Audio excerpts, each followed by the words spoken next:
Hi friends, మేము వచ్చేసి ఇప్పుడు పొలం కాడికి వచ్చామండి. మా నాయనమ్మ కాడికి. వ్యవసాయం మంచిదా జాబ్ మంచిదా నాయనమ్మ? జాబే మంచిదా? రెండు మంచిది. రెండేట్లా మంచిగా అవుతుంది? ఒకటే చెప్పు. జాబ్ అయితేనేమో 60 ఏళ్ళ దాకా వస్తుంది. ఇక భూమి అయితే ఎప్పటికుంటుంది.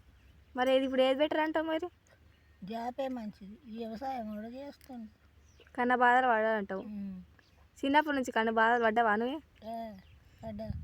మరి ఎందుకు చదివిపోయలే మీ పిల్లల్ని? మా పిల్లలు ఈ కష్టం చేస్తందుకే. ఎంతమంది పిల్లలు మరి? మస్తుగా మస్తుగా అంటే 5-6 మందా? 6 మంది. ఇద్దరు 3 బిడ్డలు, 2 కొడుకులు, 5. అందరు మంచిగా చూసుకుంటారా? మరి అందరు మంచిగా చూసుకుంటారు. మీ బిడ్డలు మంచిగానే చూసుకుంటారా? మంచిగానే చూసుకుంటారు. మరి చదివించినట్టు అయిపోగా పిల్లలు మీ బిడ్డల్ని. జాబే బెటర్ అంటున్నావు. మరి మమ్మల్ని వ్యవసాయం ఉన్నోనికి ఇచ్చి పెళ్లి చేస్తావా, జాబ్ ఉన్నోనికి ఇచ్చి పెళ్లి చేస్తావా? వ్యవసాయం ఉండాలి, జాబ్ ఉండాలి. రెండు ఉండాలా? రెండు ఉండాలి. మరి రెండు ఏడ దొరకాలి? దొరుకుతాడు. తెస్తావా మరి? తెస్తాం. 12 మంది. ఎంత పని?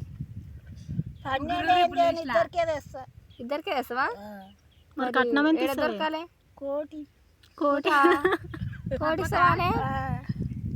2 ఎకరాల భూమి 100 ఎకరాలు ఉందా మీకు? ఉంది. 100 ఎకరాలు ఉందా? 100 ఎకరాలు ఒక్కటే ఎకరాకు నీకు. ఊరికి నీకు నాకు 1 ఎకరా అయితే ఒక ఎకరా, నీకు 1 ఎకరా. మరి కట్నం ఏమి ఇస్తావు? గదే కట్నం. అది అమ్మితేనే కోటికి. బంగారం ఎంత పెడతావు మనకి? 30. 30? 30 ఏంటివి? ఏంటి పెడతావు? చేను, లాంగ్ చైను, తాడు, పూసల తాడు, నక్క, అది కమ్మల మాటీలు, కమ్మలు, మాటినీళ్ళు, పటగొలుసులు,